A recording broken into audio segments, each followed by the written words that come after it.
Hoy, hay millones de personas haciéndose una pregunta: ¿a dónde va el Papa Francisco después de su muerte? ¿Al cielo, al infierno o al purgatorio? Esta interrogante no solo nos invita a reflexionar sobre el destino de una figura mundialmente conocida, sino también sobre nuestro propio destino eterno. En este vídeo, exploraremos lo que la Biblia dice sobre el destino del alma, las enseñanzas del Vaticano y cómo estas perspectivas nos afectan a todos. Quédate con nosotros hasta el final para descubrir la verdad detrás de estas preguntas. ¿Un hombre considerado santo por millones de personas en la tierra será automáticamente bienvenido en el cielo? ¿O acaso, como cualquier ser humano, será juzgado por Dios? Con respeto pero con verdad, exploramos una pregunta que puede cambiar tu forma de ver la vida, la muerte y la eternidad. En este vídeo, no nos guiamos por títulos humanos ni apariencias religiosas, sino por la palabra de Dios. Quédate hasta el final, porque hoy descubrirás lo que muy pocos se atreven a decir: ¿irá el Papa Francisco al cielo, al infierno o al purgatorio según la Biblia? El 21 de abril de 2025, el mundo recibió una noticia que sacudió a millones de fieles: el Papa Francisco había muerto. Las banderas ondeaban a media asta en el Vaticano, los canales internacionales transmitían tributos en su honor, y en las calles de Roma miles de personas lloraban su partida. Pero en medio de esa conmoción, una pregunta quedó sin respuesta. ¿Qué pasa ahora con el alma del Papa? ¿Dónde está? ¿Qué dice Dios sobre esto? Hoy, desde una visión cristiana evangélica, vamos a ir más allá del protocolo vaticano y los titulares. Hoy vamos a hablar del juicio eterno, la salvación, y del destino final que todos enfrentaremos. La Biblia es clara: todos los hombres morirán, y todos serán juzgados. Y de la manera que está establecido para los hombres que mueran una sola vez, y después de esto el juicio. Hebreos 9 y 27. No importa si eres rey, mendigo, pastor o papa, todos seremos juzgados por el mismo Dios. Jesús dijo en Mateo 7 y 21. No todo el que me dice, Señor, Señor, entrará en el reino de los cielos, sino el que hace la voluntad de mi Padre que está en los cielos. Y en Mateo 25, 46, él mismo habla de dos destinos. E irán estos al castigo eterno, y los justos a la vida eterna. La Biblia enseña claramente que hay solo dos destinos eternos: cielo o infierno. No hay puntos medios según la palabra de Dios. El concepto de purgatorio, aunque enseñado por el catolicismo, no tiene base bíblica directa. Entonces, la pregunta ahora es: ¿vivió el Papa Francisco conforme a la voluntad de Dios revelada en la Biblia? El purgatorio es una de las doctrinas más debatidas entre católicos y evangélicos. Para la Iglesia Católica, el purgatorio es un estado intermedio, un lugar espiritual donde las almas de los fieles que mueren en gracia, pero aún tienen pecados veniales o penas temporales, son purificadas antes de entrar al cielo. Pero aquí debemos hacer una pregunta seria: ¿es bíblico el purgatorio? ¿Está esta enseñanza sustentada en la palabra de Dios, o es una tradición creada siglos después? La doctrina del purgatorio no aparece oficialmente en la Iglesia Católica sino hasta el Concilio de León II en 1274, y fue más desarrollada durante el Concilio de Florencia en 1439 y el de Trento entre 1545 y 1563, más de 1000 años después de la muerte y resurrección de Cristo. Pero en la Biblia no hay un solo versículo que diga que después de morir las almas van a un lugar intermedio de purificación. Jesús, en Lucas capítulo 16, cuenta la historia del rico y Lázaro. Ambos murieron.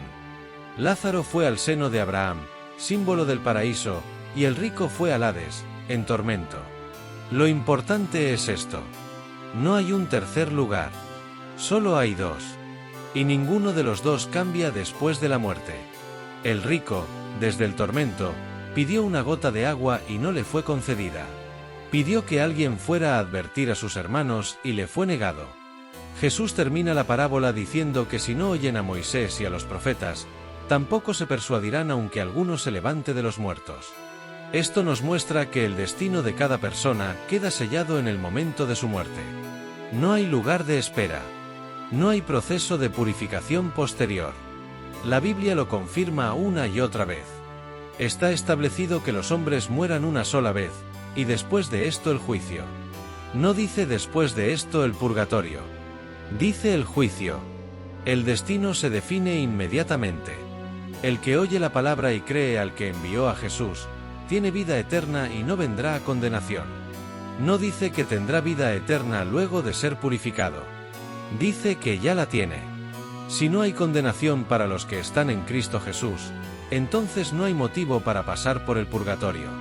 Muchos citan un versículo en la primera carta a los Corintios que dice que uno será salvo como por fuego. Pero el contexto habla del juicio de las obras, no del alma.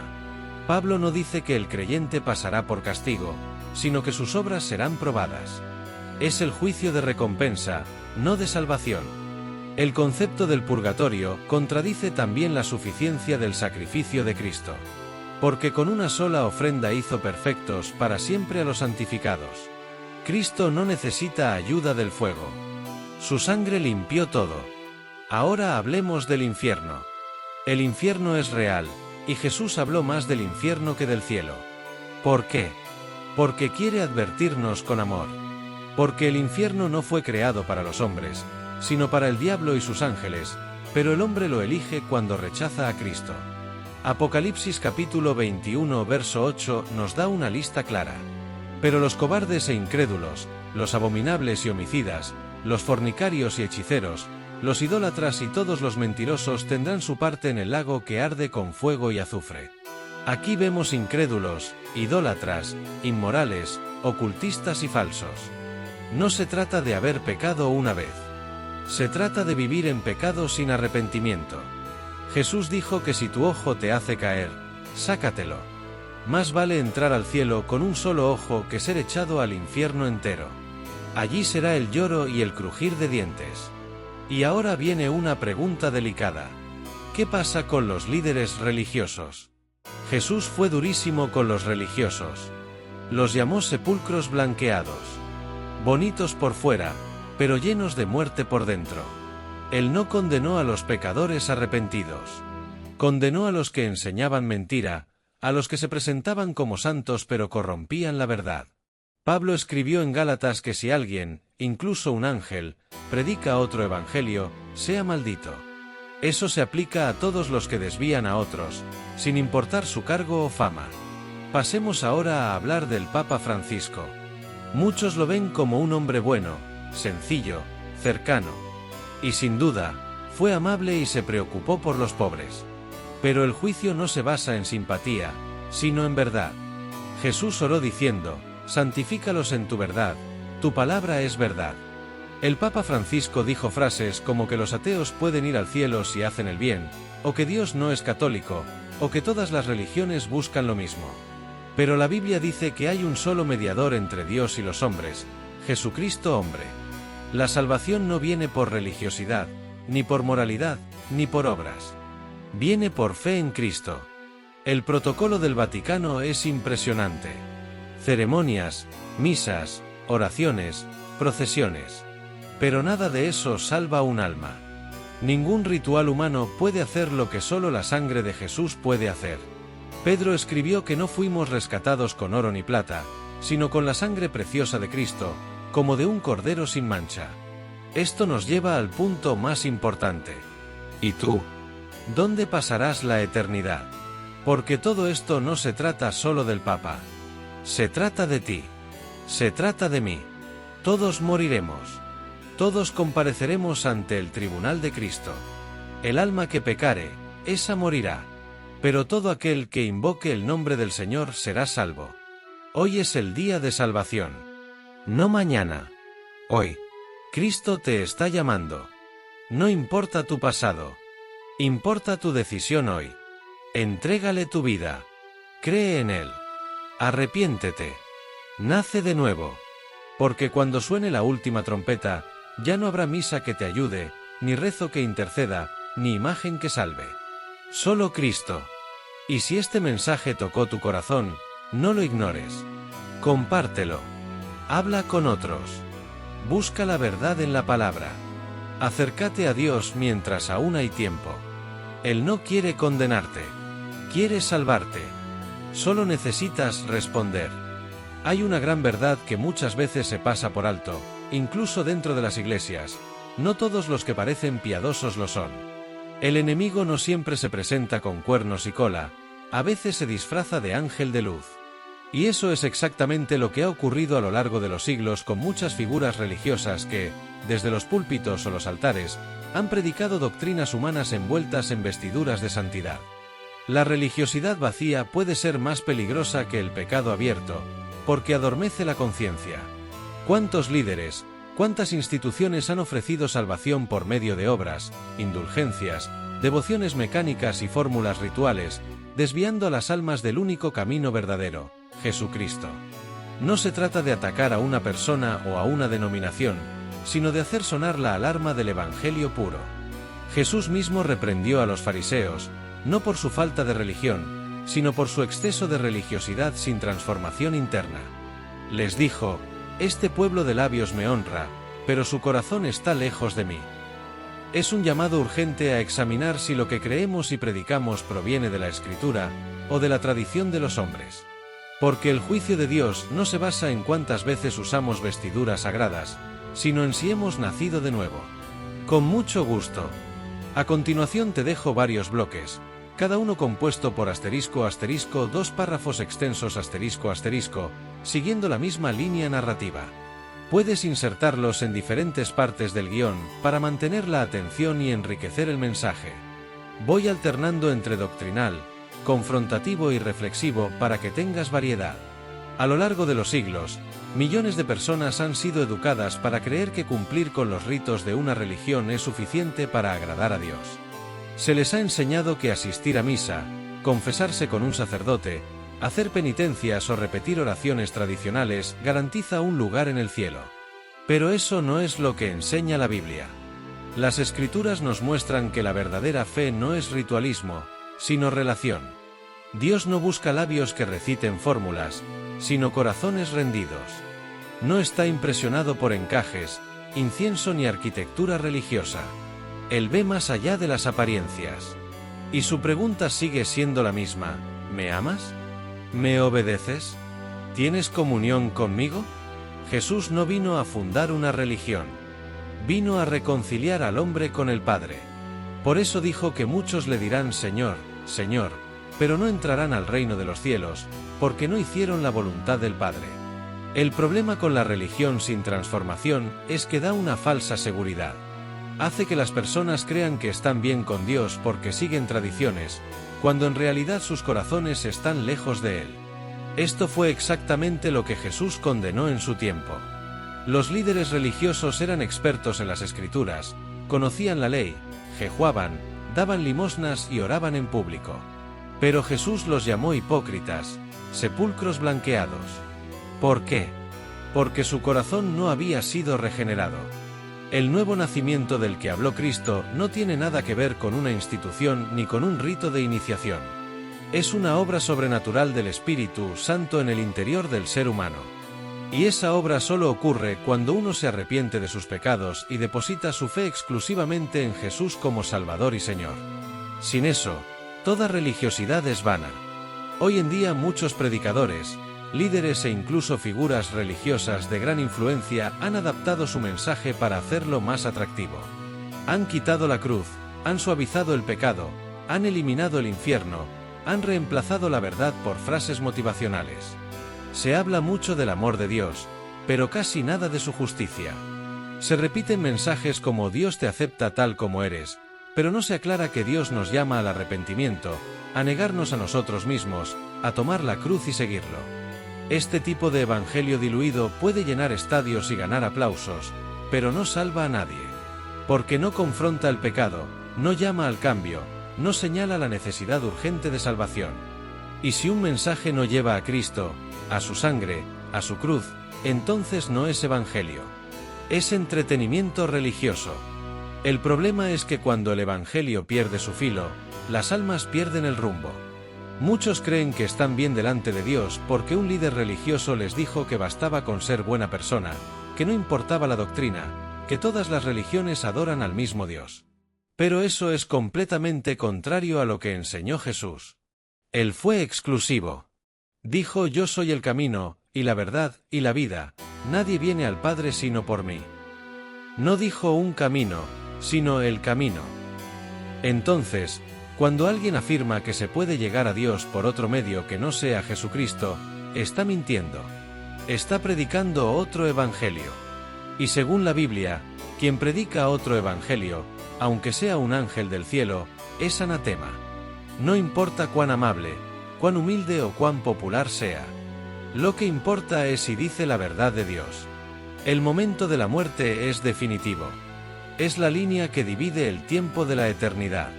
Una vez que una persona muere, no hay más oportunidad de cambiar su destino. Por eso el evangelio es tan urgente. No se trata de asustar, sino de despertar. ¿Dónde pasará tu alma la eternidad? ¿Has considerado realmente esa pregunta? Porque todo lo demás que valoramos en esta vida, dinero, fama, reconocimiento, incluso religión, se desvanece en un instante. Pero el alma permanece. Y hay solo dos caminos: vida eterna con Cristo o separación eterna en tormento. El purgatorio puede sonar como una opción intermedia reconfortante, pero es solo una ilusión. Es un invento humano, una doctrina sin respaldo bíblico, que le roba al alma el sentido de urgencia. No hay segunda oportunidad después de la muerte. Solo hay juicio. Por eso, la Biblia nos llama una y otra vez a examinarnos. A probarnos a nosotros mismos si estamos en la fe. No basta con haber creído una vez, ni con haber hecho una oración hace años. ¿Vives hoy para Cristo? ¿Hay fruto de arrepentimiento en tu vida? ¿Estás crucificando la carne o alimentándola? ¿Estás conformado al mundo o renovando tu mente en la palabra? Estas no son preguntas para condenarte, sino para salvarte, para despertarte, para que no seas como aquel rico en la historia de Jesús que clamaba desde el tormento, deseando haber escuchado mientras vivía. Hoy tienes esa oportunidad. Hoy puedes reconciliarte con Dios. Hoy puedes pasar de muerte a vida, si tan solo te humillas ante el único que tiene poder para salvar.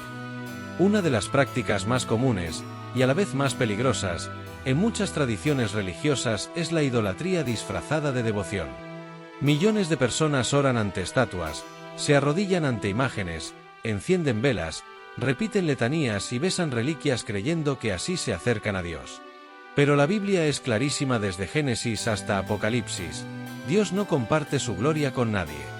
El segundo mandamiento dice que no debemos hacernos imagen ni ninguna semejanza de lo que esté arriba en el cielo ni abajo en la tierra, ni nos inclinemos a ellas ni les rindamos culto. No es una sugerencia, es una orden directa del Dios vivo. Y sin embargo, muchos lo ignoran o lo justifican bajo pretextos culturales, emocionales o tradicionales. Pero la verdad no cambia por costumbre ni por número de seguidores. Lo que Dios llama idolatría, seguirá siendo idolatría, aunque se vista de devoción. El gran peligro de adorar imágenes no es solo que desobedece a Dios, sino que reemplaza a Cristo. Se confía más en un santo, en una virgen o en una figura tallada por manos humanas que en el Salvador resucitado. Se desvía la fe del trono de la gracia hacia objetos inertes. Y eso tiene consecuencias eternas. Porque la salvación no está en María, ni en Pedro, ni en ningún otro nombre dado a los hombres. Solo hay uno que puede interceder por nosotros, y ese es Jesucristo. El enemigo ha usado la idolatría para desviar a millones del evangelio verdadero. Y lo más trágico es que muchos creen estar honrando a Dios, cuando en realidad están cayendo en uno de los pecados más condenados en la Escritura. Es tiempo de abrir los ojos, de volver a la palabra, de limpiar el altar del corazón y rendirse únicamente al Rey de Reyes, que no comparte su gloria con nadie. La Biblia enseña claramente que un día todos compareceremos ante el tribunal de Cristo. No importa si fuiste rico o pobre, si fuiste famoso o desconocido, si viviste en un palacio o en una choza. El día del juicio, todos estaremos desnudos delante de aquel que lo ve todo. No habrá lugar para excusas, no habrá abogados defensores, no habrá apelaciones. Solo quedará la verdad. La Biblia dice que los libros serán abiertos, y todo lo que hicimos, dijimos o pensamos será revelado. Ese día no se medirá cuánto supimos de religión, sino si conocimos a Cristo. No se nos preguntará si fuimos bautizados en una denominación, sino si fuimos lavados por la sangre del Cordero. La justicia de Dios no es como la del hombre. Es perfecta, santa, inquebrantable. Muchos creen que podrán justificar su vida diciendo fui una buena persona, ayudé a los demás, fui devoto, no le hice mal a nadie. Pero Dios no salva por comparación. No hay bueno, ni aun uno.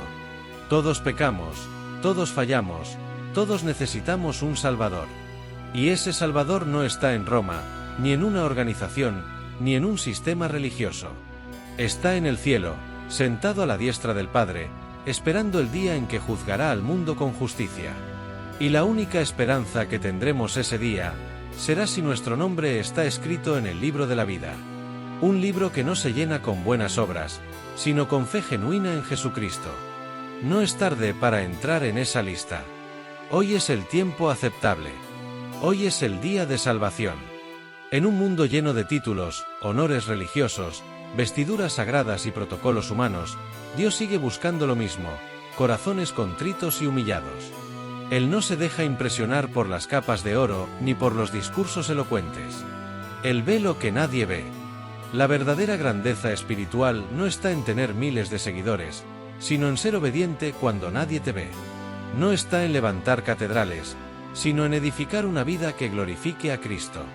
¿Cuántas veces confundimos reputación con carácter? ¿Cuántas veces admiramos a hombres por sus obras externas, sin ver si hay fruto de arrepentimiento en sus vidas? Pero Dios ve más profundo. La pregunta no es si el mundo te llama santo, sino si el cielo te reconoce como hijo. La humildad verdadera no es autocompasión ni falsa modestia. Es reconocer que sin Cristo no somos nada. Es postrarse ante Él con reverencia, sabiendo que todo lo que somos y tenemos proviene de su gracia. El problema de muchos líderes religiosos es que han olvidado esto. Se han sentado en tronos humanos y han comenzado a hablar como si tuvieran la autoridad del mismo Dios. Pero no hay nadie en esta tierra, por más venerado que sea, que esté por encima del Evangelio. Nadie tiene poder para cambiar lo que está escrito. Y si alguien predica algo distinto, aunque lleve mitra o túnica, será juzgado.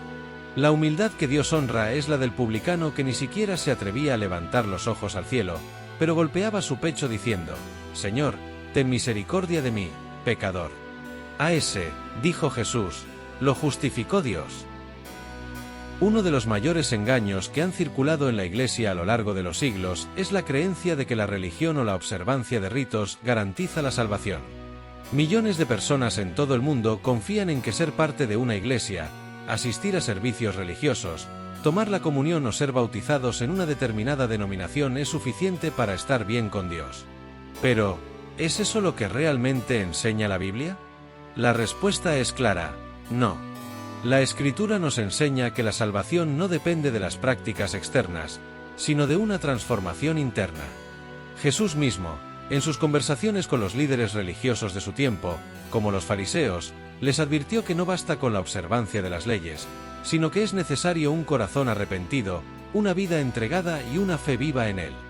En el Evangelio según San Mateo, Jesús habla con dureza a aquellos que confían en sus tradiciones religiosas. Él les dice, «Este pueblo de labios me honra, pero su corazón está lejos de mí». Esta es una de las advertencias más graves de la Escritura, la falsa seguridad. Es posible que estemos involucrados en actividades religiosas, que vivamos una vida de apariencia piadosa, pero sin una verdadera conversión y arrepentimiento, esas acciones se convierten en nada más que rituales vacíos. De hecho, la Biblia dice que las buenas obras, por más impresionantes que sean, no son suficientes para salvarnos. El apóstol Pablo lo explica en Efesios 2, 8-9, cuando dice que somos salvos por gracia, mediante la fe, y no por obras, para que nadie se gloríe. Esto nos lleva a la conclusión de que no se trata de lo que hacemos, sino de lo que Cristo hizo por nosotros en la cruz. La religión, en sus formas más superficiales, puede llevar a una persona a una falsa sensación de seguridad, pero solo la fe genuina en Jesús, un arrepentimiento sincero y un corazón dispuesto a seguirle, son lo que nos aseguran la salvación. No es suficiente con decir, yo soy cristiano o pertenecí a una iglesia toda mi vida.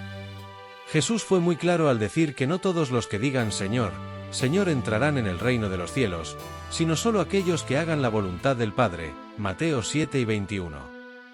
La seguridad de nuestra salvación no debe basarse en nuestras obras religiosas o en nuestra filiación denominacional, sino en una fe viva, en una relación transformadora con Cristo. La fe sin obras es muerta, pero las obras sin fe son igualmente vacías.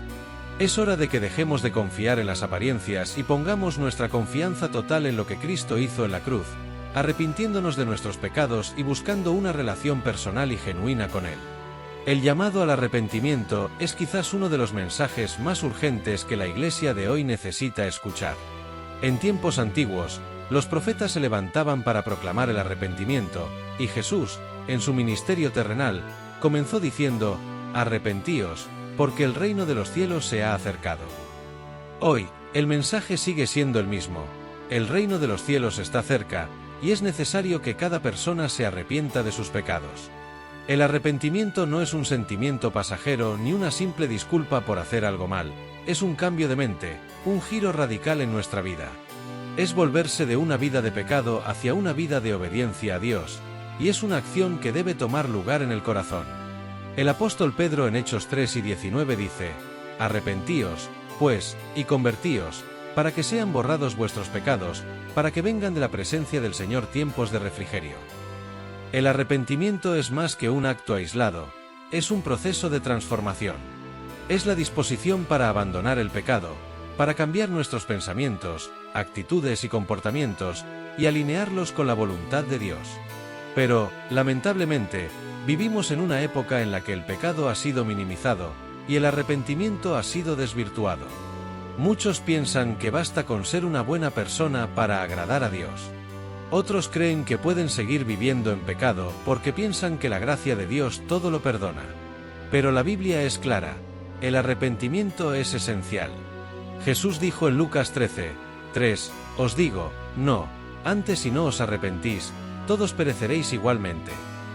Y Pedro, en su segunda carta, nos recuerda que el Señor no retarda su promesa, según algunos la tienen por tardanza, sino que es paciente para con nosotros, no queriendo que ninguno perezca, sino que todos procedan al arrepentimiento. 2 Pedro 3:9. Es urgente que la Iglesia y el mundo se despierten ante la verdad de que la salvación no es algo que se puede tomar a la ligera. No podemos esperar a que llegue el último día para hacer un cambio. El arrepentimiento debe ser ahora, debe ser hoy. Y el hecho de que estemos vivos en este momento es una muestra de la paciencia de Dios. Él no quiere que ninguno perezca, sino que todos vengan al arrepentimiento y sean salvos. El pecado trae consecuencias eternas, y el juicio de Dios es real. Es por eso que el arrepentimiento no solo es un acto necesario para la salvación, sino que también es un acto de gracia de parte de Dios, que nos da la oportunidad de volvernos a Él antes de que sea demasiado tarde. La salvación está cerca, pero depende de nuestro arrepentimiento. Hoy es el día de salvación. La realidad del juicio personal es un tema que no podemos pasar por alto, especialmente en estos tiempos en los que la gente tiende a evadir el pensamiento de la eternidad. La Biblia enseña de manera clara que todos compareceremos ante el tribunal de Cristo, y no habrá excusas ni evasivas para ese día. El juicio no se basará en lo que otros pensaron de nosotros, en las religiones a las que pertenecimos o en cuántas veces fuimos a la iglesia. En ese momento, solo habrá una cosa en la que se basará el juicio: nuestra relación con Jesucristo. Jesús mismo dijo: «El que oye mis palabras y las pone en práctica, es como el hombre prudente que construyó su casa sobre la roca. Pero el que oye y no practica, es como el hombre insensato que construyó su casa sobre la arena». ¿Qué pasará cuando tu vida sea puesta a prueba por el fuego del juicio? La obra que no esté fundada en Cristo se desvanecerá como el oro refinado, pero la que esté fundada en Él permanecerá. Este juicio personal es individual e ineludible. No importa cuántas buenas obras hayamos hecho ni cuántas personas hayamos ayudado. La pregunta fundamental será: ¿tu nombre está escrito en el libro de la vida? Es por eso que el juicio no es solo un acto de condenación, sino también una oportunidad para que cada persona examine su vida. El día del juicio, no habrá lugar para culpar a otros, ni para pedir una segunda oportunidad. La Escritura es clara en que está establecido para los hombres que mueran una sola vez, y después el juicio. Hebreos 9 y 27. El tiempo para prepararse es ahora. La pregunta es: ¿estás listo para enfrentarte a tu Creador? Si no has entregado tu vida a Cristo, ese juicio será un juicio de condenación. Pero si has aceptado a Jesús como tu Señor y Salvador, si has vivido para Él, entonces ese juicio será una entrada gloriosa a la presencia de Dios. Es urgente que te detengas a reflexionar sobre esto. El juicio final no es algo de lo que podamos escapar. No hay excusas, no hay pretextos, no hay manera de ocultarlo. Es algo que sucederá, y es algo que nos debería mover a vivir cada día con el conocimiento de que nuestra vida tiene un propósito eterno. En ese día, todo lo que hayamos hecho será juzgado, y no habrá nada más importante que el haber hecho lo correcto ante los ojos de Dios. El sacrificio de Cristo es la única respuesta que salva. Si hoy escuchas su voz, no endurezcas tu corazón, porque el tiempo para prepararte es ahora. La regeneración espiritual es un concepto fundamental en la doctrina cristiana, pero a menudo mal entendido o minimizado. Jesús dijo a Nicodemo: «Te lo aseguro, nadie puede ver el reino de Dios si no nace de nuevo». Juan 3:3. Esta declaración es radical y transforma nuestra manera de ver la salvación. No se trata simplemente de seguir reglas o de cambiar algunos hábitos. Se trata de una transformación profunda que solo Dios puede hacer en el corazón de una persona. La regeneración no es algo que podamos lograr por nuestros propios esfuerzos, es un acto soberano de Dios, una obra del Espíritu Santo que da vida a nuestro espíritu muerto en pecado.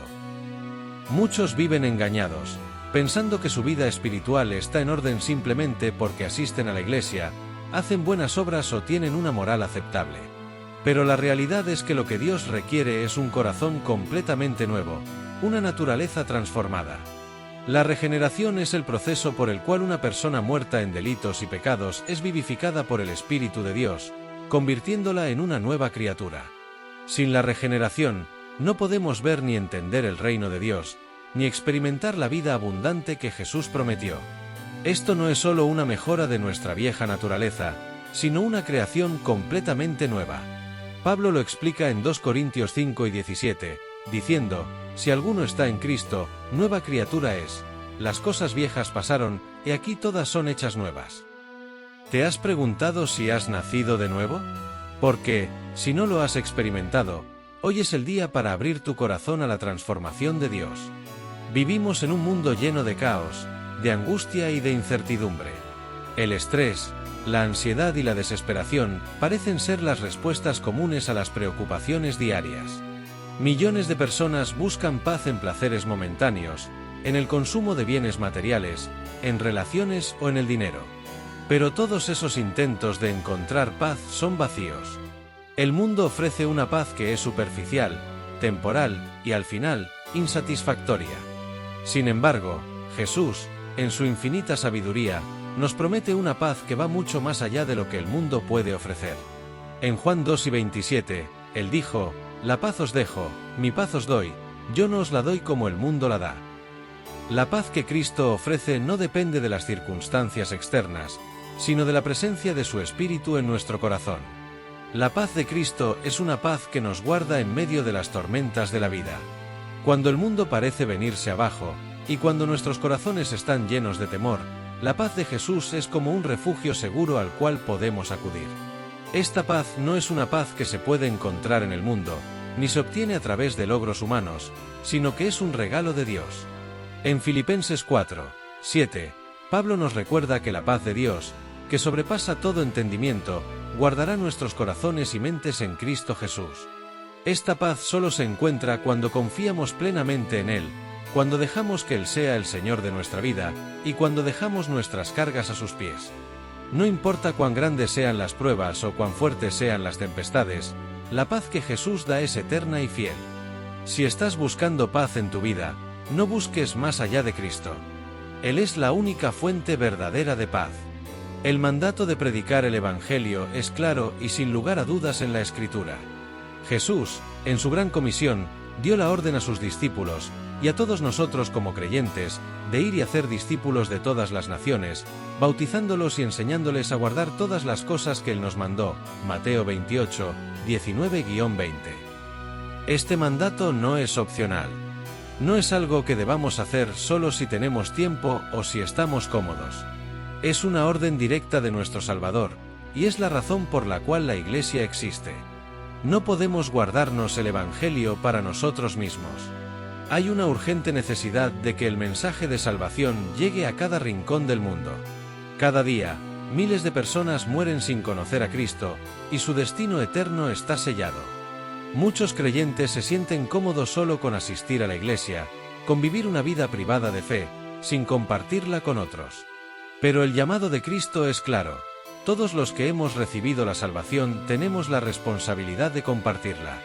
No se trata solo de predicar en el púlpito, sino de llevar el Evangelio a todos los ámbitos de nuestra vida, en el trabajo, en la escuela, en la familia, en el vecindario. La Gran Comisión no tiene límites, no tiene fronteras, no tiene excusas. La salvación es urgente. Cada día que pasa es un día menos para que los perdidos lleguen a conocer la verdad. Si realmente creemos en la realidad del infierno y la eternidad, entonces debemos tener un ardiente deseo de compartir el mensaje de Cristo con el mundo. No podemos quedarnos callados mientras las almas se pierden. Cristo nos ha dado el mandato, y la responsabilidad es nuestra. Es hora de que cada creyente se levante y cumpla con su llamado a ser luz en un mundo oscuro. En medio de la incertidumbre y las dificultades de la vida, los cristianos tienen una esperanza que el mundo no puede ofrecer, la esperanza eterna en Cristo. Esta esperanza no se basa en las circunstancias externas, sino en la promesa segura de Dios. La Biblia dice que nuestra ciudadanía está en los cielos, Filipenses 3:20, y que nuestra esperanza no es algo que se desvanecerá, sino que es firme y segura. El apóstol Pedro, en su primera carta, nos habla de una esperanza viva, que es inmutable, que no se corrompe, y que está guardada en los cielos para nosotros. Esta esperanza es la que nos permite perseverar en tiempos de sufrimiento, la que nos da fuerza en momentos de debilidad, y la que nos da una perspectiva eterna de todo lo que enfrentamos en la vida. Vivir con esperanza no significa ignorar las dificultades de la vida o tratar de ocultar el dolor. Vivir con esperanza significa entender que todo lo que padecemos aquí en la tierra es temporal y que la gloria futura que se nos ha prometido es incomparable con el sufrimiento presente. Romanos 8 y 18. Los cristianos no vivimos con una esperanza que se desvanece, sino con una esperanza que permanece, que crece y que nos transforma. Esta esperanza nos da la capacidad de mirar más allá de nuestras pruebas actuales, de mantener nuestros ojos en Jesús, el autor y consumador de nuestra fe, y de esperar con ansias el día en que estaremos con Él en su gloria. No importa lo que enfrentes en esta vida, recuerda que tu esperanza está segura en Cristo. Él vendrá por ti, y en Él serás completamente restaurado y renovado.